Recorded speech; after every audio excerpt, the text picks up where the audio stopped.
हाँ क्वेश्चन करेगा कल जो बोला था। हाँ बन गए पूरा।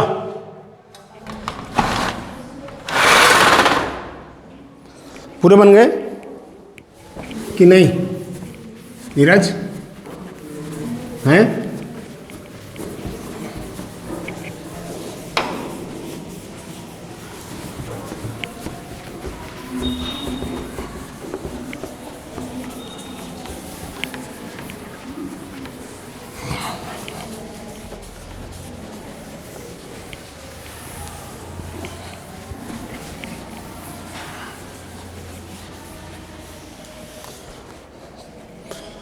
ठीक, इधर से क्वेश्चन क्या था,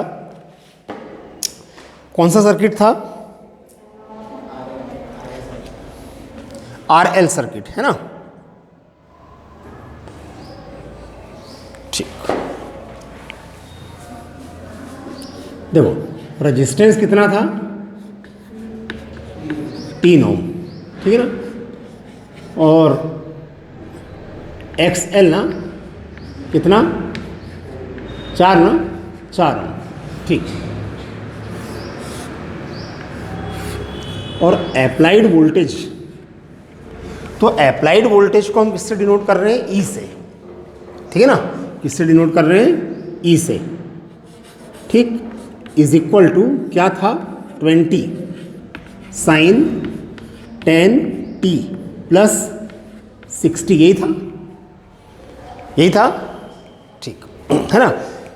इस इक्वेशन में भाई वोल्टेज का इक्वेशन हम क्या लिखते थे? E is equal to E0 sine omega t, है ना। भाई अपनी बुक में उतना ही है, लेकिन ओमेगा टी प्लस फेज है वो, ठीक, प्लस फेज, उसमें ज़्यादा सोचना नहीं है, जैसा भी दिया रहे वो। क्या क्या फाइंड करना था, ठीक है, ध्यान से सुनो। क्या फाइंड करना था? पहले Z, इसके बाद I0, है ना, फिर IRMS, फिर इसके बाद शायद मेरे ख्याल से E0 था, ठीक है ना, फिर ERMS। E लिखा हूं कि V लिखा हूं वो थोड़ा ध्यान रखना। E लिख रहा हूं इसका मतलब अप्लाइड वोल्टेज, लेकिन जितने वोल्ट हम लगा रहे हैं रेजिस्टेंस में अलग होगा और कॉइल में अलग होगा, ठीक है ना। तो E0, इसके बाद ERMS, है ना, फिर क्या था?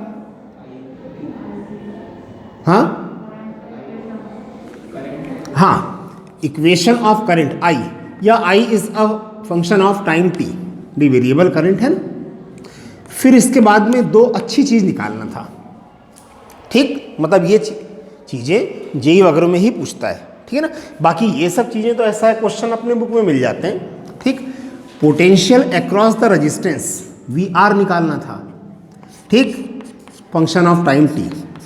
Potential across the inductance VL भी निकालना है। इसका मतलब होता है वेरिएबल है, बस हो गया, और कुछ नहीं, कांस्टेंट थोड़ी है, ठीक है। चलो ध्यान सुनो, RL सर्किट है, ये तो क्लियर है।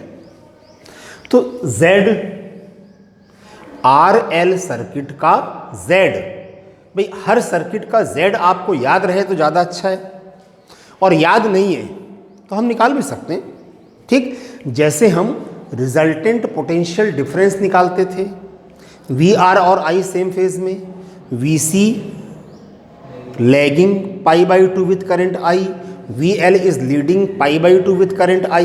तो जैसे V निकालते थे ना, वैसे ही हम Z भी निकाल सकते हैं, ठीक। क्या नाम? माहुले, नाम क्या भूल गया, कृति माहुले। RL सर्किट का Z कितना होता है ना, √XL² प्लस R², ठीक है। या इधर सुनो मेरी बात, निकालना अगर हो तो R ऐसे, भाई VR और I सेम फेज में थे ना, तो R ऐसे ले लिए। अब XL किधर आएगा? VL किधर आता था? ऊपर, तो XL किधर आएगा? ऊपर, ठीक। चलो, दोनों का रिजल्टेंट, तो दोनों का रिजल्टेंट ही तो Z है ना, ठीक। ये अगर XL है तो ये भी तो XL होगा, तो z की वैल्यू क्या होगी पाइथागोरस थ्योरम से? Under root XL square plus R square, simple है ना। तो z इज इक्वल टू क्या? Under root XL square plus R square. देखो 5 आ जाएगा मेरे ख्याल से भाई, एक 3 है एक 4 है, तो निश्चित रूप से दूसरा 5 ही होगा ना भाई। r कितना दिया है आपको? 3 ओम। एक्सएल कितना है? 4। तो पाइथागोरस थ्योरम से ये तो 5 ही होगा ना। कितना होगा? 5, ठीक है ना। तो z कितना आया? 5 ओम, ठीक। अब इसको अगर मान लो हम थोड़ा समझें कि सर्किट में वायर का रेजिस्टेंस 3 ओम था, कॉइल का रेजिस्टेंस, इंडक्टिव रेजिस्टेंस, कॉइल का इंडक्टिव रेजिस्टेंस कितना है? 4 ओम। तो टोटल ऐसा कोई 7 ओम थोड़ी होगा। तो effective resistance of this circuit कितना आ रहा है? 5 ओम। कितना आ रहा है? 5 ओम। चलो पहला आंसर तो आ गया। I0 कैसे निकालोगे? सिंपल चीजें, थोड़ा सा आपको ध्यान रखना है इस चैप्टर में, बस हो गया। I0 कैसे निकालेंगे? देखो भाई, ओम्स लॉ से I इज इक्वल टू क्या होता है? V/R। तो हमको निकालना है I0, तो यहां आ जाएगा V0। R का मतलब है उस सर्किट का इफेक्टिव रेजिस्टेंस, तो क्या होगा? Z होगा, ठीक है ना। अच्छा देखो, V0 लिखूं कि E0 लिखूं? E0। E इसके लिए है और V हम यहां लेंगे। इसमें कितना है, इसमें कितना है ना, तो क्या हो जाएगा? E0, ठीक है। अब E0 क्वेश्चन में दिख रहा है, E is equal to E0 sine omega t. तो E0 कितना है? 20 वोल्ट। E0 कितना है? 20 वोल्ट। तो I0 is equal to E0 by Z. I0 is equal to E0 by Z. E0 कितना है? 20। Z कितना आया? 5। तो करंट की मैक्सिमम वैल्यू मतलब पीक वैल्यू कितनी होगी? 4 एम्पियर, ठीक।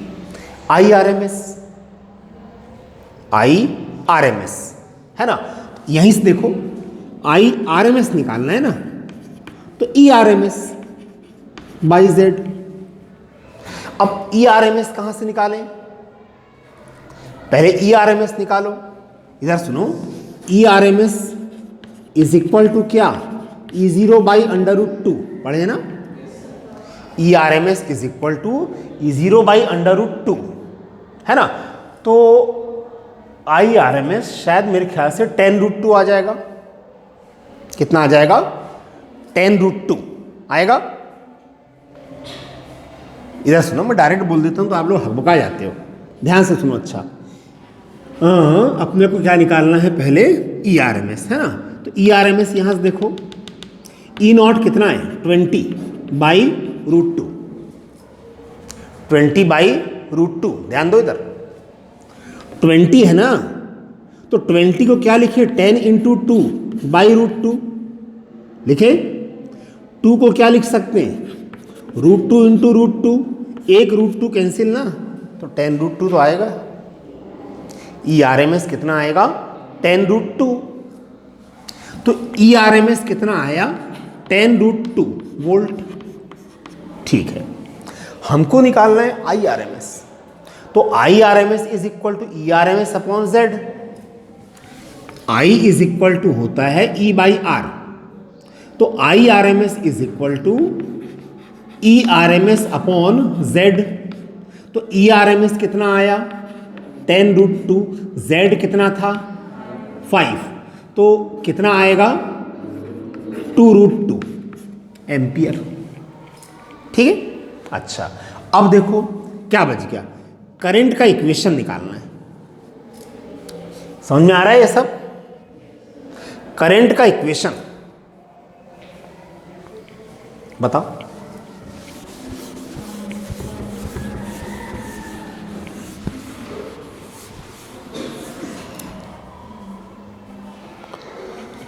करंट का equation,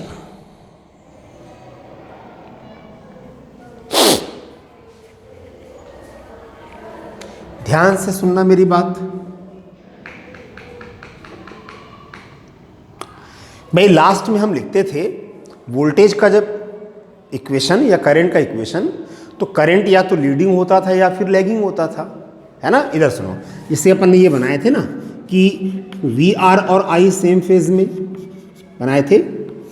V L is leading pi by two with current I. V L और वी आर का रिजल्टेंट ये था, हमने V माने थे ना यहाँ पे, अभी E लिखा हुआ है। क्या लिखा हुआ है? E लिखा हुआ है, ठीक है। तो रिजल्टेंट पोटेंशियल डिफरेंस V। तो अब देखो इस सर्किट में करंट लीडिंग होगा कि लैगिंग? लैगिंग। वोल्टेज लीडिंग है, ये वाला वोल्टेज E है एक्चुअल में, ये क्या है ये, ठीक है। तो वोल्टेज कैसा है? लीडिंग। करंट कैसा होगा? लैगिंग। वोल्टेज और करंट के बीच में फेज डिफरेंस हम क्या लेते थे? फाई लेते थे ना। क्या लेते थे? फाई लेते थे। तो वोल्टेज और करंट के बीच में फेज डिफरेंस फाई कितना है?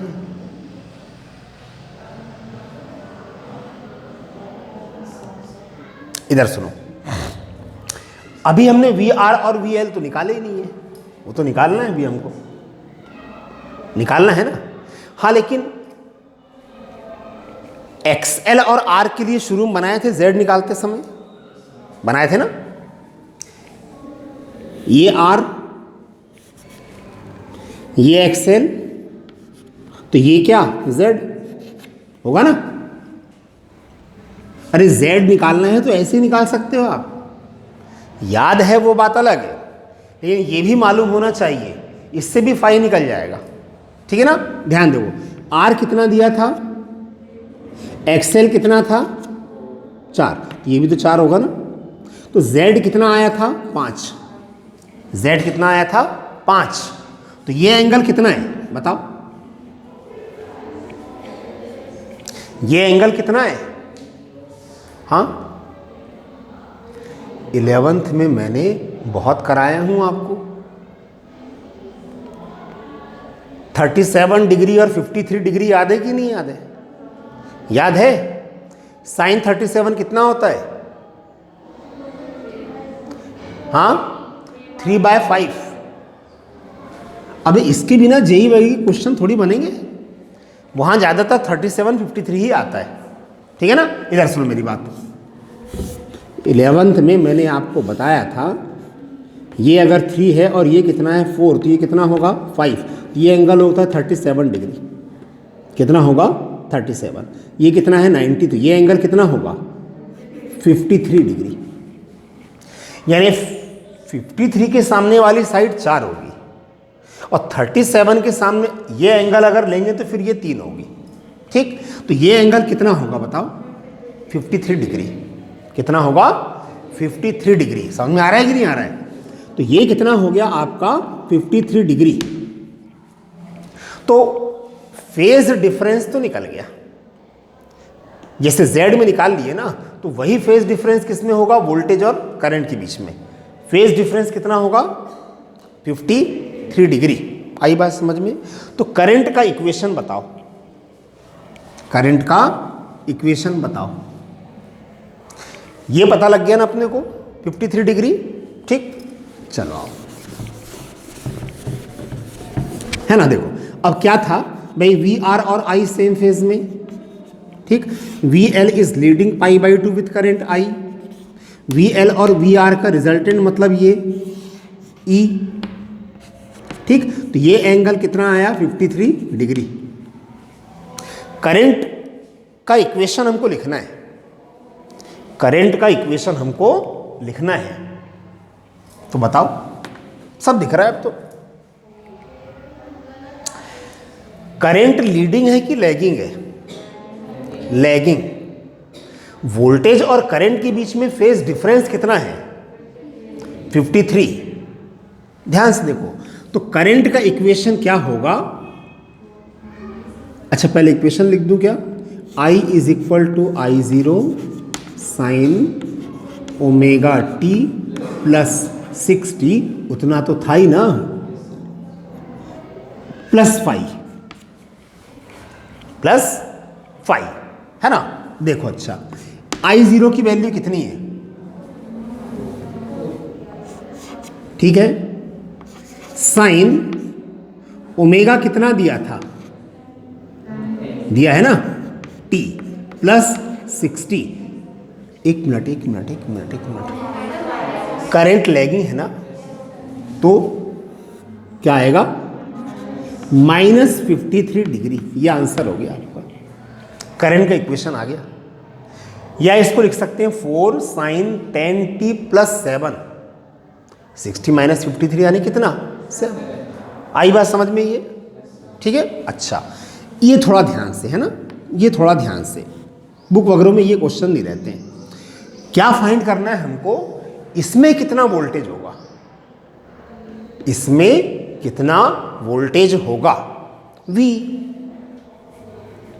तो V = V0 sin ω t ± जो भी होगा वो फेज, ठीक है। तो V = V0 sin ω t +60, ये तो था ही ना, ± जो भी होगा भी देखते हैं अपन, देखते हैं, ठीक है ना।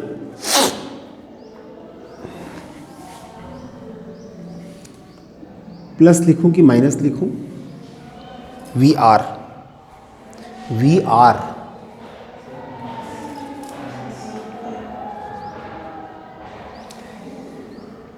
अगर एसी सर्किट में रेजिस्टेंस है तो VR और I सेम फेज में होते हैं, VR और I सेम फेज में होते हैं, तो I तो निकाल चुके ना, I तो निकाल चुके ना, इसका मतलब VR भी वैसे ही होगा, VR भी वैसे ही होगा, ω t +60।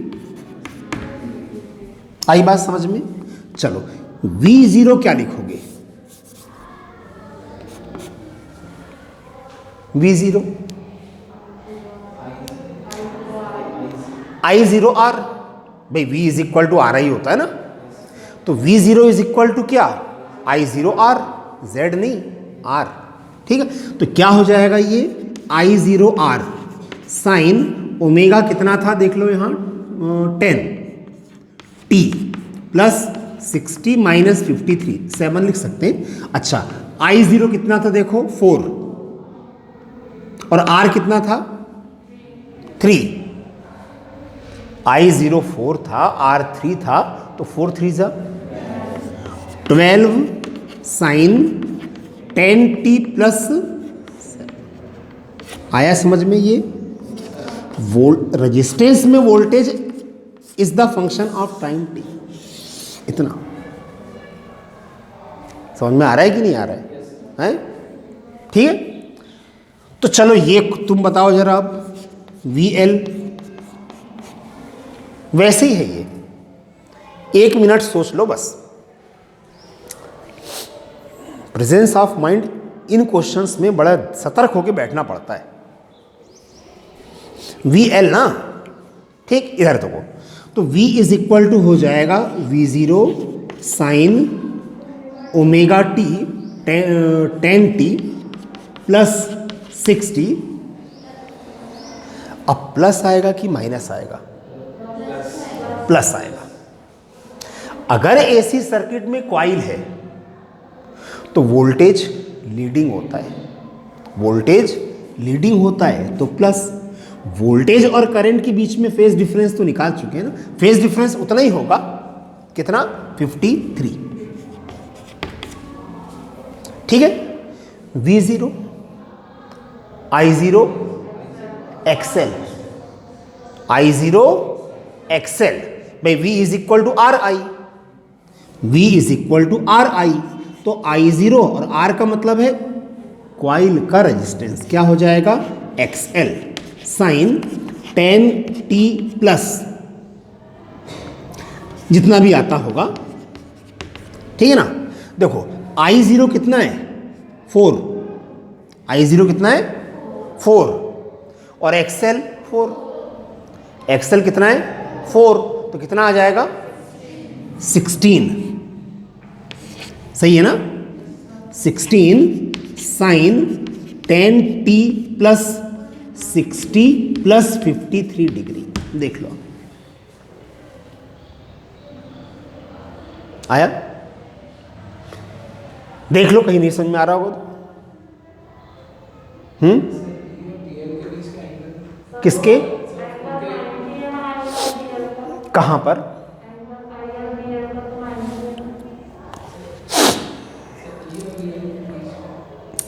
चलो यहां देखें अपन, ठीक है ना। तो रेजिस्टेंस, एसी सर्किट में रेजिस्टेंस है, अगर पूरे सर्किट को मत देखो आप, अगर एसी सर्किट में रेजिस्टेंस, तो वोल्टेज और करंट सेम फेज में, वोल्टेज और करंट सेम फेज में है ना। तो करंट तो ये है ना, करंट तो ये है ना, तो वी आर सेम ही आएगा ना।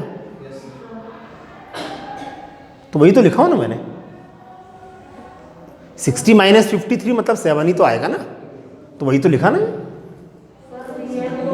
वी एल में देख लेते हैं, चलो वी एल में देख लेते हैं। तो वी एल ना, तो वी एल में क्या होता है कि वोल्टेज लीडिंग होता है किससे? करंट से। वोल्टेज लीडिंग होता है करंट से। तो करंट का तो मालूम है ना अपने को, करंट का तो मालूम है ना। तो वी एल में लीडिंग आएगा ना, तो प्लस आएगा ना, प्लस आएगा ना।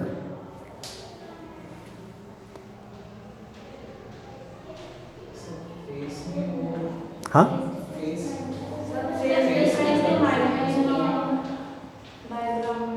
अच्छा करंट से ना, हाँ ठीक है ठीक है ठीक है ठीक है ठीक है। कितना आएगा? 90 आएगा, सही है। करंट से, करंट से, किससे? करंट से, ठीक। देख लो, देख लो समझ में आ रहा है कि नहीं आ रहा है? हाँ,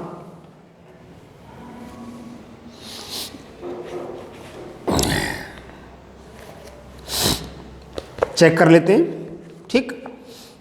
करंट का इक्वेशन ठीक है भाई, 16 12 10t प्लस 7 10t प्लस 7 ठीक है, 90 ठीक। समझ में आया? हाँ समझ में आया? कर लोगे इसको, ठीक है। मतलब कर लेना, अच्छी चीज, अच्छे क्वेश्चन है भाई। 12th लेवल में, 12th बुक में बहुत ज़्यादा नहीं होगा, बस ये ऐसे ही है। Z निकालो, I0 निकालो, IRS निकालो, VRMS निकालो, बहुत ज़्यादा नहीं है। ये जो दो चीज़ बताया ना मैंने, ये अच्छे उसमें आता है, ये अच्छे उसमें आएगा, ठीक। और दूं एक आध? चलो एक और देते हैं। निकालना सब यही है ना।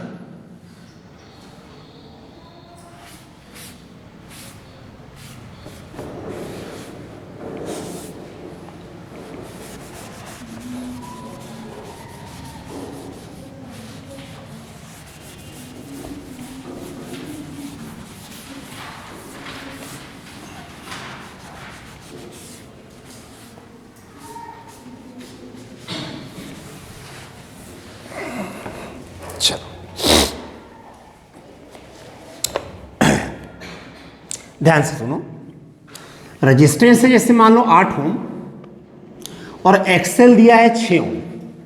कितना दिया है? 6 ओम। मतलब देखो, डेटा हम ऐसा ले रहे हैं कि आपको कैलकुलेशन में आसानी हो, और कुछ नहीं है।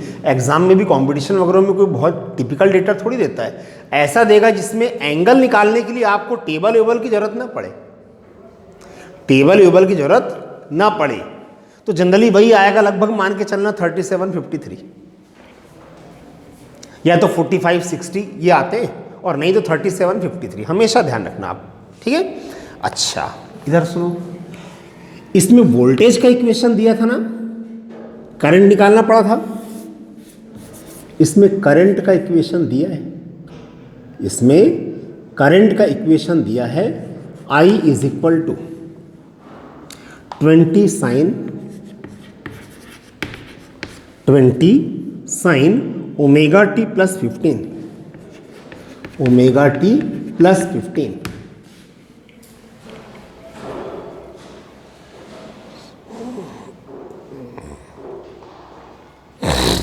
चलो यही सब चीजें निकालो, यही सब चीजें हमको निकालना है, करंट नहीं निकालना, बस करंट तो दिया हुआ है, निकाल सकते हो, ऐसा कुछ नहीं है।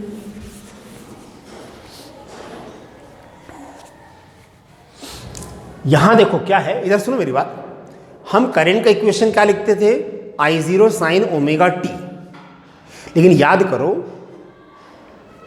ओमेगा टी प्लस 5 भी आता था, ओमेगा टी माइनस 5 भी आता था, तो इसमें करंट का इक्वेशन तो दिया है omega t plus 15, omega t plus 15 degree.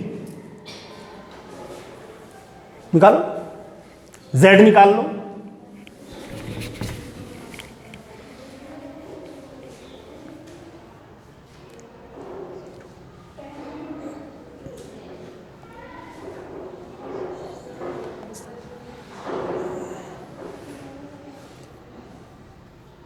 कितना आएगा, 10 आएगा ना, ठीक है। चलो यहां देखो, इधर देखो, Z निकालना है ना अपने को, तो RL सर्किट का Z under root XL square plus R square, याद नहीं है, चलो मान लिए हमने, तो R XL, ठीक है, दोनों का रिजल्टेंट ही तो Z होगा ना, दोनों का रिजल्टेंट ही क्या होगा, Z, ठीक। और यहां से हमारा फेज डिफरेंस भी आ जाएगा, यहीं से हमारा फेज डिफरेंस भी निकल जाएगा। ध्यान से देखो, तो R कितना दिया है, 8 ओम, XL कितना है, 6 ओम, तो ये भी तो 6 होगा ना, होगा, ठीक। ध्यान से सुनो, तो Z क्या हुआ भाई, यहां पाइथागोरस थ्योरम लगा लो ना, तो क्या होगा, under root 6 square plus 8 square होगा, या फिर यहां से देख लें तो अंडर रूट 6 का स्क्वायर प्लस 8 का स्क्वायर होगा, कितना आया, 10 ओम। Z मतलब रेजिस्टेंस है वो, 10 ओम आ गया। अच्छा ये बताओ, तो 5 ही तो आ गया आपका, 5 ही तो आ गया, क्या कितना होगा, 37 होगा। कैसे, ध्यान से सुनो मेरी बात, ध्यान सुनना, कैसे निकाले आपने भाई, Z आ गया ना अपना, Z आ गया, कितना आया, 10 आया ना, तो बात तो वही है ना, 3 4 5 ही तो है वो, 3 4 5 ही तो है, अरे 2 से मल्टीप्लाई कर दिए ना, तो 6 8 और 10 हो गया, बात तो वही है। या फिर ज़्यादा नहीं सोच रहे तो एक काम करो, 10/5 बताओ यहाँ क्या होगा, 6/8, इसका मतलब 3/4, तो 10/5 3/4 मतलब वो 37 ही है।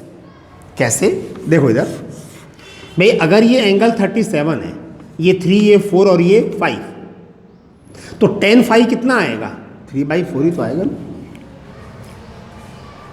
37 है तो 3 4 5, तो साइन 37 3/5, कॉस 37 4/5, tan 37, समझ में आ रहा है, ठीक। तो ये फाई कितना है, 37 डिग्री, क्लियर हो गया, आया समझ में, अब हमको फाई पता चल गया है, ठीक है ना। चलो अच्छा, I0 E0 by Z, I0 E0 by Z, तो E0 निकालना पड़ेगा ना पहले, तो E0 कितना, E0 कितना,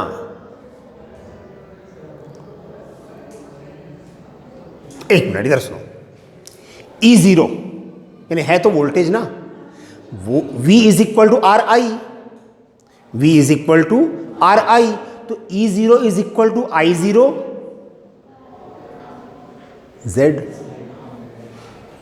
I0 Z ही तो होगा ना, अरे भाई V E मतलब है तो V ना, तो V इज इक्वल टू क्या होता है, आर आई, E0 मतलब I0, और R मतलब पूरे सर्किट का R ना, तो I0 नहीं, हाँ ठीक है ना। अच्छा I0 तो दिया है ना क्वेश्चन में, अरे यहीं से आ जाएगा ना, करंट का इक्वेशन दिया था ना, I is equal to I0, तो I0 कितना है, एम्पियर, तो 20 और Z कितना था 10, 20 इंटू 10 कितना वोल्ट, देख लो, है ना। ठीक, ERMS E0 बाई √2, तो 200 बाई √2, 200 बाई √2, 100√2 आ रहा है समझ में, क्या आ जाएगा 100√2 इतने वोल्ट। ठीक है, VR और VL बताओ, ये सोचो जरा, VR और VL समझ में आ रहा है कि नहीं? कैसा तो नहीं कि मैं अपने ही रिवीजन कर रहा हूं, आ रहा है? हाँ, समझने की कोशिश करोगे तो समझ में आएगा, ठीक है ना। थोड़ा ऊपर लेवल में सोचना पड़ेगा आपको, ऐसा नहीं है।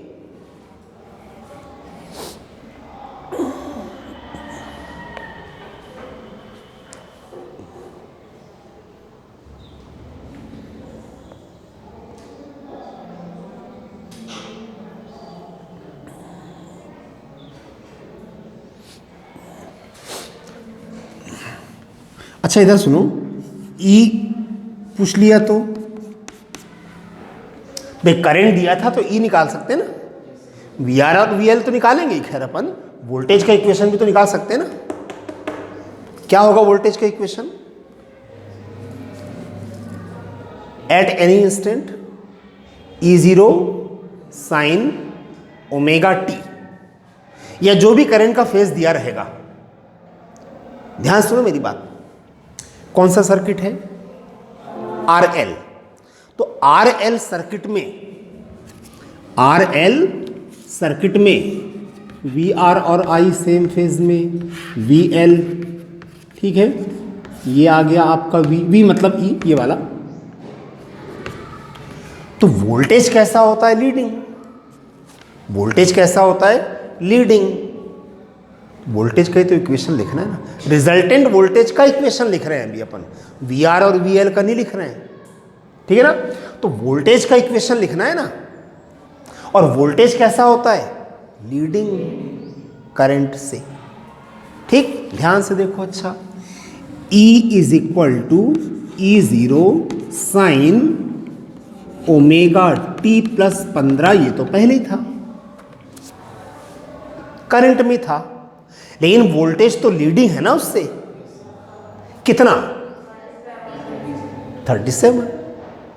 कितना? आ रही बात समझ में? ठीक, E0 कितना था? लिख दूं डायरेक्ट, ये वोल्टेज का EMF का इक्वेशन आ गया,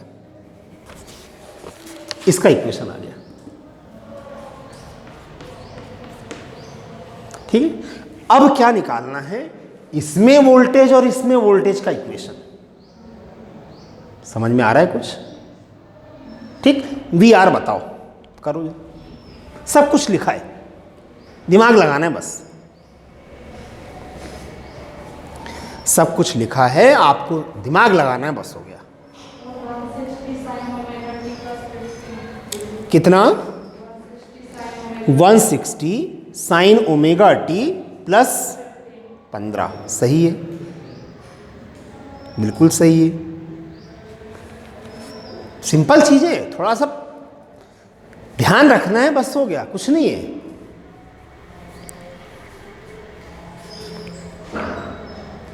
ठीक, आओ फिर से एक बार देख लो, इधर देखो, अब हमको क्या निकालना है? इसमें वोल्टेज, इसमें ध्यान देना। तो V इज इक्वल टू, ध्यान से सुनो मेरी बात, V0, E0 मत लिखना, E0 नहीं, V0, ठीक है, साइन, ध्यान से, लेकिन VR और I तो सेम फेज में होते हैं ना, VR और I तो सेम फेज में होते हैं ना, तो जो I का होगा वही इसका होगा, साइन ओमेगा t प्लस 15, ठीक है। V0 I0R, Z नहीं, एक का निकाल रहे हो आप, तो V0 इज इक्वल टू क्या? I0R, यही लिख दूं क्या? यही लिख दूं, हाँ, I0R लिख दूं ना, I0R, I0 कितना है 20 और R कितना है 8, 28 जा साइन ओमेगा टी। देख लो भाई आया क्या? आया समझ में? हाँ, समझोगे तो समझ में आएगा, ये बता दे रहा हूँ, ठीक है ना। अच्छा क्वेश्चन करवा रहा हूँ मैं, नहीं तो बुक वाले तो आप बुक से भी कर सकते हो। VL बताओ,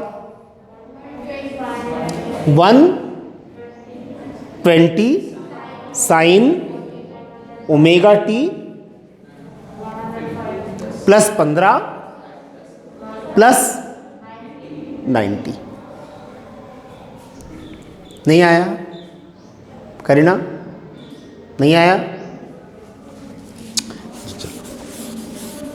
यहां देखो धीरे धीरे। अच्छा ठीक है, आओ देखो क्या निकालना है। Voltage across the inductance at any instant VL। तो वोल्टेज का इक्वेशन क्या होता है? V is equal to V0 sine omega t plus minus phase, plus minus phase. ध्यान से सुनो, V is equal to V0 sine omega t plus 15। वो तो पहले ही था ना, ये तो दिया हुआ फेज था ना। अब ध्यान से देखें, अगर हम तो अगर AC सर्किट में कॉइल है, क्या है कॉइल, तो वोल्टेज और करंट के बीच में फेज डिफरेंस 90। वोल्टेज और करंट के बीच में फेज डिफरेंस 90, लेकिन वोल्टेज लीडिंग होता है ना, और हम वोल्टेज के तो इक्वेशन लिख रहे हैं ना, तो प्लस 90 की माइनस 90।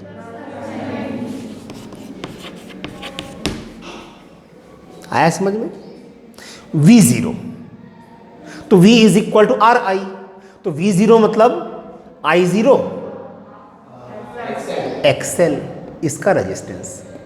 V0 मतलब I0 XL, I0 XL sign omega t plus 15 plus 90। ठीक, I0 कितना है 20, XL कितना 6, 120। आ रही बात समझ में? ठीक, तो क्या हो जाएगा 120 sign omega t plus 15 plus 90।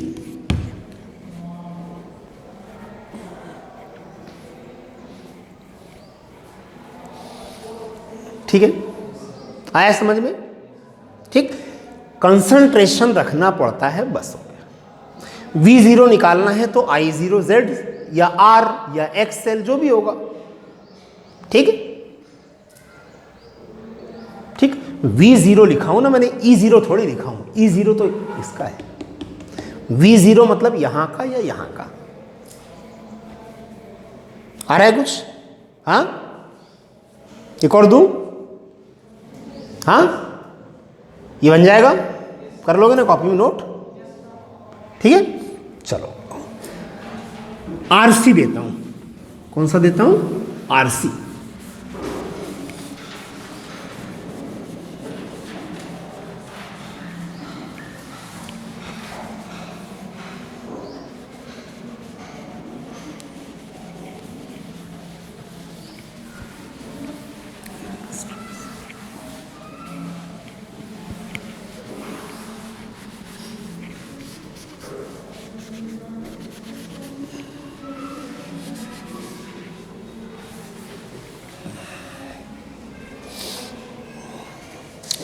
चलो लिखो जरा, रेजिस्टेंस लिखो 3 ओम।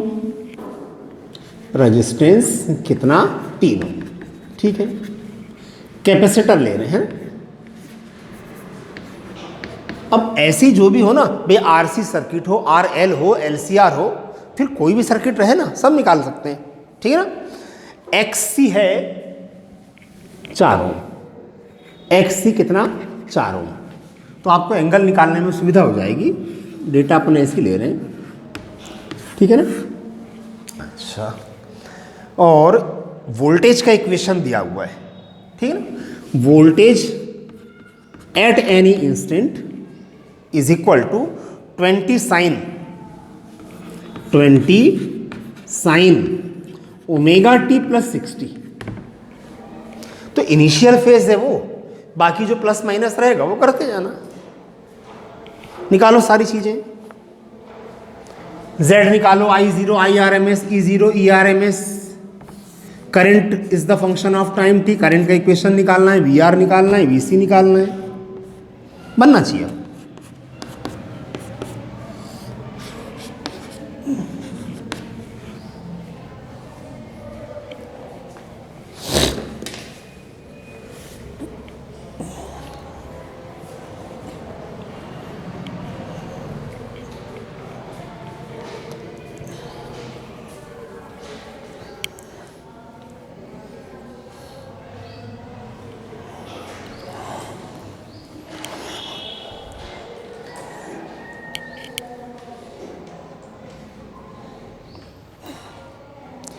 Z बताओ कितना आएगा, 3 4 दिखा मतलब अपन समझ जाते हैं 5 ओम होगा, है ना।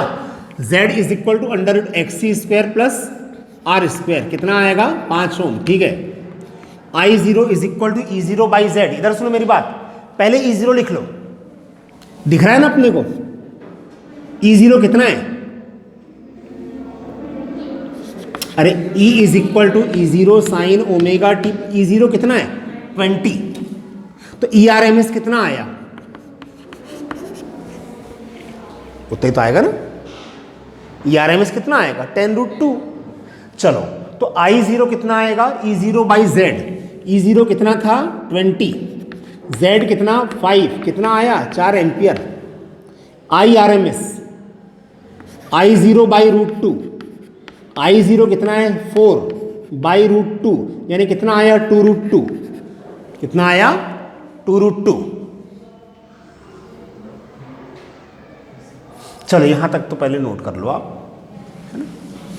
ये समझ में आया कि नहीं आया, हाँ।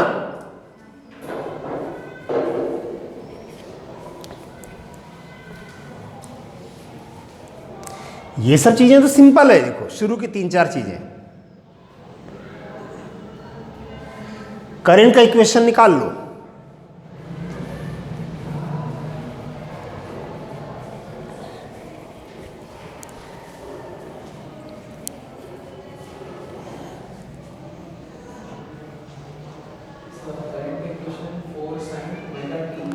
करंट का equation 4 sign omega t plus 60 plus 53। एक मिनट, यहाँ एंगल निकालना है ना, फेज डिफरेंस फाई निकालना है ना, तो Z से निकाल लेते हैं। आओ देखो, ये हो गया आपका R, इधर देखो ये XC है ना, तो दोनों का रिजल्टेंट ही तो Z था ना। तो R कितना था 3, ये कितना था 4, तो ये कितना आया 5, कितना आया 5। तो ये एंगल कितना, हाँ कितना होगा 53 डिग्री। 37 तो नहीं होगा ना, ठीक, कितना होगा 53। जैसे एक मिनट निकाल के देखते हैं अपन, देखो जरा ये 5 आ गया ना, तो हाँ ठीक है।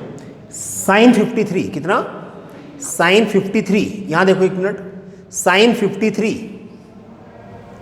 परपेंडिकुलर अपॉन हाइपोटेनियस 4/5, ठीक है। एंगल कितना होगा 53।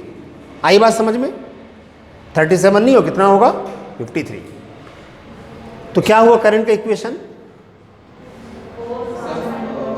इधर देखो current at any instant I is equal to I0 sine omega t plus 60, plus लिखो कि माइनस लिखो, माइनस, और सॉरी प्लस, क्या आएगा प्लस। इधर देखो अब ध्यान से, VR और I सेम फेज में, VC इज लैगिंग π/2, तो VC और VR का रिजल्टेंट यहां आता, तो voltage lagging, voltage current leading, current leading, तो प्लस आएगा कितना जितना फेज डिफरेंस होगा। तो फेज डिफरेंस कितना? 53। समझ में आ रहा है कि नहीं आ रहा है? आ रहा है ना? चलो वी आर बताओ। Potential across resistance at any instant of time T.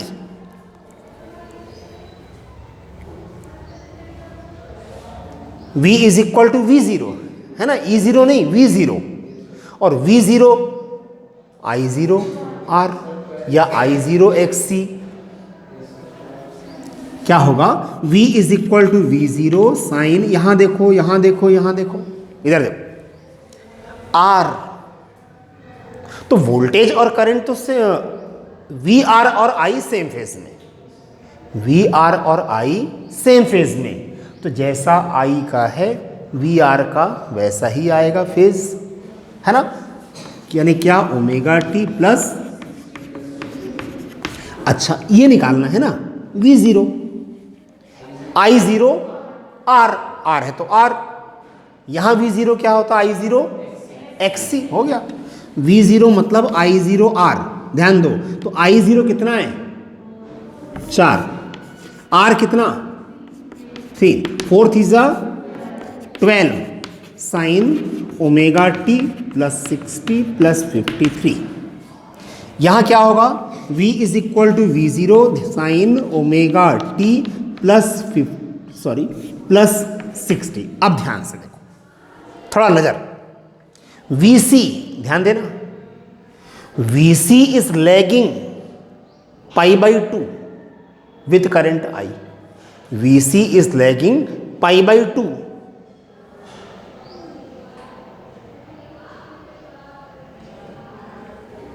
तो क्या करोगे? V is equal to V0 sine omega t plus 60 plus 53। Current ना, करंट ना, तो VC क्या होगा? Omega t plus 60 plus 53 minus 90। Omega पे करंट तो मालूम है ना, लेकिन करंट से तो 90 पीछे है ना, ये minus. V0 is equal to I0 XC। V0 is equal to I0 XC। I0 कितना? 4 और XC 4 ही है ना, कितना आ गया? Sign omega t plus 60 plus 53 minus 90। देख लो,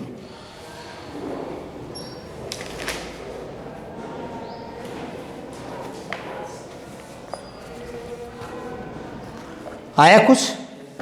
हाँ, इसमें इसके न्यूमेरिकल्स में देखो, ये जो हम कर रहे हैं 12th बोर्ड में अगर आया क्वेश्चन, 12th बोर्ड में आया ना, तो बस ये, इससे ज़्यादा कुछ नहीं। ठीक, फॉर्मूला याद होना चाहिए बस, इससे ज़्यादा कुछ नहीं आता। ठीक, अब कई बार क्या होता है, जेड वेड ये दिया रहता है आपको, एसी वोल्टेज की फ्रीक्वेंसी मान लो दिया हुआ है 50 हर्ट्ज, तो फ्रीक्वेंसी यानी एफ दिया है ना, क्या दिया है? एफ। या ये लिखा रहेगा 230 वोल्ट AC इज अप्लाइड। तो अप्लाइड वोल्टेज कितना है? 230 वोल्ट। तो 230 वोल्ट ये वोल्टेज की कौन सी वैल्यू है? RMS, यानी आपको VRMS दिया है। क्या दिया है? VRMS दिया है। तो V0 निकालो, जो भी निकालो, सिंपल चीजें आती हैं उसमें। ठीक, Z वगैरह कैलकुलेशन में नहीं आएगा क्योंकि F है ना 50, तो कैलकुलेशन लंबा हो जाएगा ना आपका। तो अगर फ्रीक्वेंसी वगैरह दे दिया तो कैलकुलेशन लंबा हो जाएगा, कैलकुलेटर थोड़े अलाउ रहता है हमको। ठीक, आसान चीज़ें, अगर न्यूमेरिकल आया तो बस यहाँ तक। 12th बोर्ड में नहीं, फिर हम 12th बोर्ड की क्यों, जब इतना पढ़ ही रहे हैं तो एक दिन और नहीं सही, एक ही पीरियड तो गया ना, लेकिन क्या पूछता है वहाँ जेई वगैरह में वो कर लिया अपन। ठीक है ना, नॉलेज होना चाहिए बस। आया समझ में? ठीक, चलो, तो ऑल्टरनेटिंग करंट का first part complete. Power factor कल बताया था, समझ लिए तो उसको अच्छे से। समझिए थे ना, वो चीज़ें बुक में नहीं मिलेगी, आपको ध्यान रखना। पावर फैक्टर बुक में एक लाइन में लिखा है बस, cos phi is called power factor, बस आप समझते बैठो, याद कर लिए पावर फैक्टर कुछ, जबकि उसका बहुत इंपॉर्टेंस होता है। चोक कॉइल कल हमने कर लिए थे, ठीक। हाँ, इंडक्टेंस क्यों हाई होना चाहिए, रेजिस्टेंस क्यों लो होना चाहिए, उसका रीज़न बताया मैंने आपको, वो कारण नहीं दिया बुक में आपको, ठीक है ना।